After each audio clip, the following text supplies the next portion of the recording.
اسلام نے بار بار نرمی کا حکم دیا ہے، تو پھر سختی کہاں پہ کرنی چاہیے ہمیں؟ اچھا، میں آپ کو اس میں چھوٹی سی بات جو میں کرنا چاہتی تھی اسی میں آپ کا جواب بھی الحمدللہ ہو گیا. میرے جو بچے ہیں نا، میں جب ان کو فجر کے لیے اٹھاتی ہوں تو میں دیکھتی ہوں جب میری بڑی بیٹی ہے اس کو جب میں اٹھاتی تھی نا تو سختی سے اٹھ جاؤ جلدی اٹھ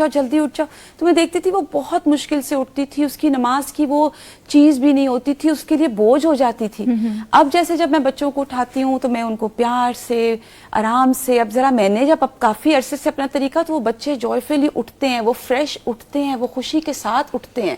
نماز کو وہ انجوائے کرتے ہیں، وہ اپنے اذکار بھی کرتے ہیں اور پھر وہ فریش رہتے ہیں. تو دیکھیں یہ جیسے بھی آپ نے کہا نا سختی اور نرمی، اس کا یہ امپیکٹ آتا ہے. ایون آپ نے اگر بچوں کو دین کی طرف بھی لے کر آنا ہے اور بچوں کو آپ نے دین سکھانا ہے، ہم میں سے سب پیرنٹس چاہتے ہیں کہ ہمارے بچے دیندار ہو جائیں. اس میں سب سے پہلے یہ کہ آپ خود دیندار ہو جائیں، اور دوسری چیز یہ ہے کہ دین محبت سکھاتا ہے. اچھا، وہ سختی کتنی سی سختی ہے جس میں کہا گیا ہے کہ جب وہ 10 سال کے بعد نماز نہیں پڑھ رہے تھوڑا سختی سے ان کو حکم دیا جی، سختی میں یہ بھی میں چاہتی ہوں، سختی میں ڈیفینیٹلی وہ جیسے مار کی بات آتی، مارنے کا مطلب یہ نہیں ہے کہ آپ مار کے بچے کو، آپ دیکھیں نبی کریم صلی اللہ علیہ وسلم تو چہرے پہ مارنے سے بھی منع فرمایا، لیکن اس میں یہ نہیں کہ آپ مار کے بچے کو. سختی میں یہ ہے کہ آپ آج کے دور میں اگر ہم دیکھیں تو آپ نماز کے ساتھ، جیسے وہ بچے ہمارے کہتے ہوتے ہیں کہ آپ ہر بات میں گیو اینڈ ٹیک کرتی ہیں. اچھا ٹھیک ہے، اگر نماز لیٹ ہوگی آپ کی گیم بھی لیٹ ہوگی، ٹھیک ہے، آپ کی یہ چیز، تو آپ دیکھیں گیو اینڈ ٹیک، آپ ان کو کہیں ہر چیز بیٹا گیو اینڈ ٹیک، یہ سختی ہے. ہاں، یہ ان کے لیے سختی ہے. ہاں تو ہے نا، آپ ان کا موبائل لے لیں 10 منٹ کے لیے، آپ نے اچھا نماز آپ کی لیٹ ہو رہی ہے، مسجد میں نہیں ہو رہی ہے، تو 10 منٹ کے لیے بیٹے کی موبائل بھی ذرا ادھر ہے، تو 2-3 دفعہ ہوگا تو زبردست، اپنے بہت اچھی ٹپ دے دی آپ نے. اچھا برا، آپ بتائیے گا، اب تھراپی کی اگر بات کریں، ری پیرنٹنگ ٹیکنیکس جو ہیں بچپن کے ذریعے جو جذباتی کمی کے اثرات تھے ان کو اب کس طرح سے کم کیا جا سکتا ہے؟ جی بالکل، اس میں سب سے اچھی بات تو یہ ہے کہ جو ہمارا دماغ اور جو جذباتی سسٹم میں ہمارا سارا ایموشنل ریگولیشن جسے ہم کہتے ہیں، وہ اس میں اتنی صلاحیت ہے کہ وہ ری بلڈ ہو سکتا ہے، جسے ہم کہتے ہیں نا کہ دوبارہ تشکیل ہو سکتی ہے. تو اگر کہیں پہ بھی ہمیں لگ رہا ہے کہ یہ چیزیں ہمیں اثر انداز کر رہی ہیں یا ہماری فیملی سسٹم کو اثر انداز کر رہی ہیں یا ہم بچوں کو ایسے دیکھتے ہیں، تو اس میں کچھ تھراپیز جو ہیں جو بہت ہیلپ فل ہیں. جس طرح ایک سب سے پہلے زیادہ تر جو اسکیما تھراپی اس کو کہا جاتا ہے، اس میں یہ ہوتا ہے کہ جو بچہ کنفیوزڈ ہے یا جو بچہ انڈر کانفیڈنٹ ہے، تو اس بچے کو یہ کانفیڈنس دینا اس تھراپی کے ذریعے کہ تم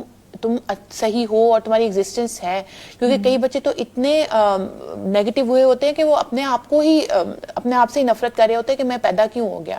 پھر اس طرح کی اور کچھ تھراپیز ہیں، جس طرح ایک انر چائلڈ اور ری پیرنٹنگ تھراپی ہے، کہ اس میں یہ ہوتا ہے کہ جو بچے کو بچپن میں جو تحفظ نہیں ملا، یا جسے ہم کہتے ہیں کہ جو زخمی بچہ تھا، اس بچے کو دوبارہ سے اچھے طریقے سے اس کے زخموں کو مرہم لگانا، پھر ایک اور ایگزیکٹلی ہیل کرنا اس کو. پھر اس کے بعد ایک اور ہے، اسے ہم EFT کہتے ہیں، ایموشنلی فوکس تھراپی. اس میں ہمارے ہوتا ہے کہ جو ہمارے اپنا جو بھی اس وقت اسٹیٹ آف مائنڈ ہے اس کی رہنمائی کرنا، کہ اس کو چینلائز ہم نے صحیح طریقے سے کیسے کرنا ہے. اب میری ایج نکل گئی ہے، میرا وہ میں کئی کہتے ہیں نا کہ اب تو میں بڑا ہو گیا ہوں یا اب تو میں بڑی ہو گئی ہوں، تو پھر جو اب میرا اسٹیٹ آف مائنڈ ہے وہ EFT کے ذریعے یہ ہوتا ہے کہ اس وقت کے اسٹیٹ آف مائنڈ کو ہم کس طریقے سے صحیح طریقے سے چینلائز کریں. اب میں یہ کر بیٹھا ہوں، اب میں یہ کر رہی ہوں، میرا دماغ اس پہ پکا ہو گیا ہے، تو اللہ کا شکر ہے دماغ میں اتنی صلاحیت ہے کہ ہم اس کو صحیح طریقے سے چینلائز کرتے ہیں. اور سب سے لاسٹ والی ہے سومیٹک یا باڈی بیسڈ. اس میں یہ ہوتا ہے کہ ہم اپنی باڈی سے ہیلپ لیتے ہیں، کیونکہ جب ہم مینٹلی اسٹریسڈ ہوتے ہیں تو ہمارے ہارمونس بھی چینج ہو رہے ہوتے ہیں اور ہماری باڈی بھی اسٹریس فیل کرتی ہے. کیونکہ بہت دفعہ مائگرین یا اس طرح کی جو چیزیں ہوتی ہیں وہ کس وجہ سے ہو رہی ہوتی ہے؟ کیونکہ بیک ان مائنڈ ہوتا ہے. کئی بیماریاں جو اسٹریس بیسڈ ہوتی ہے، کرونک کوئی چیز ڈیزیز اسٹریس بیسڈ ہوتی ہے، تو اپنی باڈی سے مدد لینا، اپنی باڈی کو ہیل کرنا، تو پھر ہمارے ایموشنز بھی ہیل ہوتے ہیں. بہت دفعہ آپ نے دیکھا ہوگا کہ سانس لینے کی ٹیکنیکس بتائی جاتی ہیں، بہت دفعہ دیکھا ہوگا کہ باڈی کو ہیل کرنا، آپ اپنی باڈی سے اپنے مائنڈ کو ہیل کرتے ہیں.